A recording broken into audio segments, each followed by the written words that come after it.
Just kind of what's it been like trying to install defense and all that, and kind of getting things going. It's exciting. Our kids are so eager to learn, so just their attitudes, their energy, their eagerness to want to learn, it's been really, really cool. And then the great thing about spring practice is we just have time to teach more. So the schedule is generally Tuesday, Thursday, Saturday, so you always have a day in between to have an opportunity to teach. So it doesn't go quite as fast as maybe a fall camp installation. So on the front end of it, it's kind of best case scenario for us as coaches to get the workout here, get a ton of cumulative reps, and then we're really big on coaching on film. If you saw the calculated chaos of practice, there's multiple reps and then there's groups going on at the same time. So you're not getting to coach all your position. So much of it is built on the days off and in between leading up to it. Do you see that you're developing some good depth at linebacker? It's a process, yeah. And I'm sure you guys have talked to Coach Collins about the above the line deal. That's what we're trying to find. Last year, just speaking of that team, probably Brant and David probably played 95% of the reps last year. A young guy like Jaquez Jackson was kind of the backup. Bruce played a couple reps here and there. We don't carry that same mold. We would like to have multiple players available. We probably plan to defend more snaps based off of our offense and the tempo that they go at. So we have to find depth at that position. So we've been able to. Those guys are competing every single day. Again, we don't talk about ones or twos. Guys are getting rep, mixing the groups up. So with that A group that goes out there, David Curry has had reps at that position. Charlie Thomas has had reps. Jaquez Jackson and Bruce Jordan Swilling have all went with the A group just to speak to us, mixing in and out and trying to find guys that are above the line. You're also kind of talking about not really having a depth chart. There's Sure. no the guy or anything. What does that do for the competition just amongst these guys? That's it. It just creates competition. Coach Collins constantly says competition is king. So it doesn't allow people to get complacent. Ones, and then the twos have the mindset of, I'm a two. I'm going to prepare like a two. So it kind of stays away from that trap a little bit. Doesn't let the ones rest. Doesn't let them get complacent, and doesn't let the twos have the mindset of, hey, I'm a backup. So they're always competing to be above the line. And then just taking our model from the place we were out last year, it ended up being about a 65 to 35% ratio of the A group and the B group going and getting reps. So our backup linebacker at the place we were at last year had 65 plus tackles. Just to kind of speak to what that was, I think last year here, maybe the leading tackler was less than 70. So just kind of put that into a framework. In terms of the depth, you have one of the smaller rooms right now too, just in terms of numbers and stuff. How has that been to kind of adjust? Yeah, so that is the case, but we've got the nickel position, so we kind of stay away from the scheme question a little bit. We can get in on a 4-2-5, 4-3, and 3-4, but that nickel position that we're kind of basing out of more so that's coming from the safety room. So right now it's just a Mike and a Will position in my room right now. I'm teaching the Sam linebacker in the process, but the guys in my room are just playing that position. So it's actually, I've got decent depth just relative to those two spots, and then Coach Burton's letting some safeties rotate at that nickel position, so kind of a hybrid safety position. So that's kind of played out depth-wise. And how's a guy like Charlie adapted to maybe moving inside a little? I couldn't have been more pleased with his progress from day one to day two. So day one, he's literally never played stand-up inside linebacker a snap in his life. It was, you could see the wheels spinning a little bit, and the worst thing that we want to do is handicap them and make them play slower because they can't process or they're uncomfortable. So he's incredibly conscientious, quiet, but incredibly conscientious about his film work off the field. So the progress he made from day one to day two was outstanding. We'll go in and we'll watch the film and see if there was that same progress, but a very, very cerebral kid, and excited about his future. Just played last year as a true freshman, a handful of games, started some games late in the season, and I see him being a big part of what we're going to do on defense. He's very talented. I remember you saying back in January, I guess, that you wanted to incorporate the terminology of the last scheme. I'm curious how much you were able to do that. We were a little bit. Yeah. A little bit. We kind of cherry picked here and there. So we just speak in terms of, hey, this is what you guys called it last year. It's the same thing. Put the learning on the coaches. Right. Us adult coaches, that's what we do for a living. And then all the young men that you guys, let's just keep that word the same and they'll feel more comfortable. So we're able to do that and piece that together just a little bit. In terms of building kind of depth across lines, so you have some guys who are maybe outside edge linebacker, kind of guys with we've seen you kind of use some of that. Is that Yeah. going to be a little more of a feature in terms of your defense here? It will be. So, for example, the first day of practice, Jaquan Henderson played will linebacker. The second day of practice, he played a rush outside linebacker type. And then we've only been in a 4-down front so far. We've had a couple of plays where we've just stood up the rush in, the outside linebacker, like Jaquan Henderson and Jordan Dominic, to get in a different structure. And then as we go along, we'll continue to install to get into some more deals where those guys will be second level, standing up at the line of scrimmage. So they're playing more the outside linebacker. So definitely a hybrid role where sometimes their hands in the ground and they're part of the rush and part of the stunt, and then a lot of times they're dropping into the flat, and then we'll have some schemes and structures where they're truly linebackers. So we're evolving every single day. We're throwing a lot at them.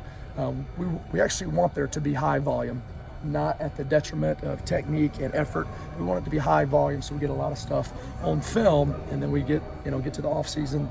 We've at least got it so we can teach it later on and see what we're best at going into fall camp. So there's a little bit of discovery and a little bit of experimentation in the spring ball just to see, based off our personnel, what we're good at. How much do you have to watch the film of the other huddles that you're not in?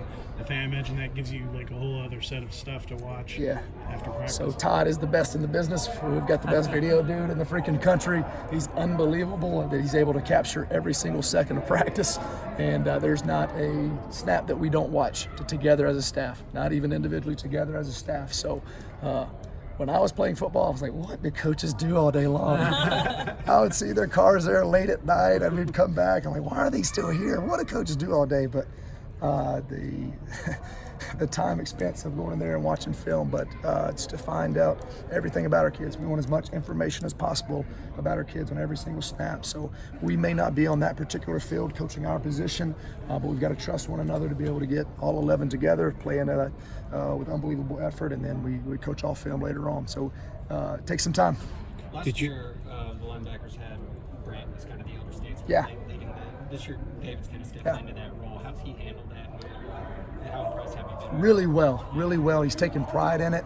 And then one of the best things we did in the off season, we talked about the program. That was the Saturday thing with the Navy SEALs guys, the former militaries. So that was the program deal. And the whole weekend, we saw a lot of guys take huge leaps on leadership. And David was one of the young men on our entire team, not just the linebacker room, but on our entire team and the defense, that we pointed out that, hey, let's do everything we can to put him in stressful situations and teach him how to be a better leader. And then from that weekend on as well, you've seen him develop in that role. But he takes a lot of pride in it.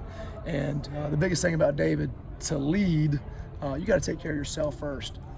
He's unbelievable as far as his work ethic, off the field, in the classroom, and doing extra work to get himself ahead in the film room. So he's done a good job of taking care of himself, and then he can carry other people and affect other people with him. You talk about putting him in stressful situations during that but what's kind of the situations that he has?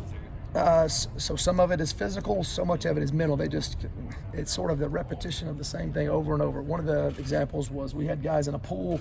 It was as simple of a task as everyone jumping in a pool, taking their sweatshirt off and passing it over to someone else. But it was done it for time. They had to do it with everyone on the same page. It was something as simple as the entire team doing one perfect jumping jack. It's amazing to watch that happen, how many times it took the entire team through a command to do one perfect jumping jack. And you put people in just mentally stressful situation and frustrating situations, and to see how they respond. And then a lot of it was physical, but so much of it was mental toughness. How long did it take for them to do the jumping jack? It took 2 days. 2 days? So we started on a Saturday night, went till late in the evening. We came back at I think it was whatever compliance allows us to do, whatever time that started, 6 o'clock. And the second morning, we were able to all do it at the end, and it was a collective sigh, a collective bonding experience with the entire team. Really cool.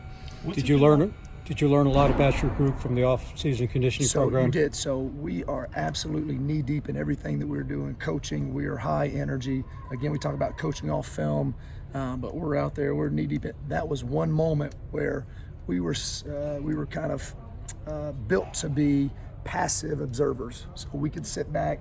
The program, the leaders there, unbelievable what we do. Coach Collins, we had them before at Temple as well. So we've seen what we've done. We trust them.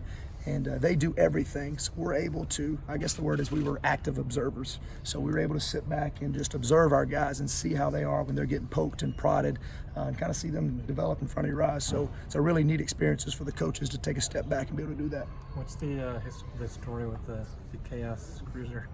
Yeah, so the Chaos Cruiser. So I'll give Jeff Popovich. He came up with the idea, and then I was the executioner of the idea. So we had spring break last week. My daughter Brooks, our little 3 to be 4-year-old, and my little son, we all got outside. I went to 2 Targets, 2 Walmarts. The second Walmart, I found a cruiser. So it was a black cruiser with red tires, which I've already gotten in trouble for that. I pulled all the tools that I have out, which there aren't many. Took it apart, spray painted it, the gold right there, put it back together. Didn't change the tires the first time, and we brought it back. So we brought that out after the first practice, going into the second practice. So we've deemed that's the Chaos Cruiser. So it has everything to do with effort. And then we've kind of topped it off with the guys that are Chaos Creator. So a Chaos Creator, everything that we talk about is a program. It's an effort-based program. And then beyond scheme, we're an effort-based defense. So that's the one way that we always talk about incentivizing what we're emphasizing. So we emphasize effort, and then we emphasize takeaways as well. So that Chaos Creator is a mixture of that. Most importantly, whoever had the best practice based off effort. So you guys all know, but a lot of people at home don't know, we've got a pretty good little stretch from the building, from Bobby Dodd over here to the practice facility. So whoever the Chaos Creator is, the most valuable player based off their effort, the next practice, they get to ride the cruiser over. While everybody else has to take the John over and carry their stuff over, I individually take the helmet, take the cleats, take the shoulder pads of whoever's the Chaos Creator, and then they get to ride gold-blooded. That's gold-blooded, which is the Chaos Creator that they get to ride it over. So again, it's to incentivize what we talk about, and we talk about ad nauseum. This is an effort-based program, and we're an effort-based defense more than anything. So it's just a small way to be able to incentivize that, and I think our kids have had a really good response. So Jaquez Jackson had it the first day, and then Jaquan Henderson had it today. I couldn't be more complimentary of those guys' effort and the way that they've approached practice. So Jeff had the idea of it would be cool to have a bike or something that they could ride to practice and back. Yeah, so Popovich came up with the idea, and I said yes, yes, yeah. And then Coach Collins gave the okay, got the text back, okay, awesome, triple exclamation points, emoji. So any way where we can be creative and just feed energy to our kids. If they think it's cheesy, it's cheesy. If they think it's cool, it's cool. Right now, they think it's cool, so we'll build off of it. We'll see how organic it is. I got a feeling Gold-Blooded is going to get a couple more bells and whistles, and we'll keep evolving.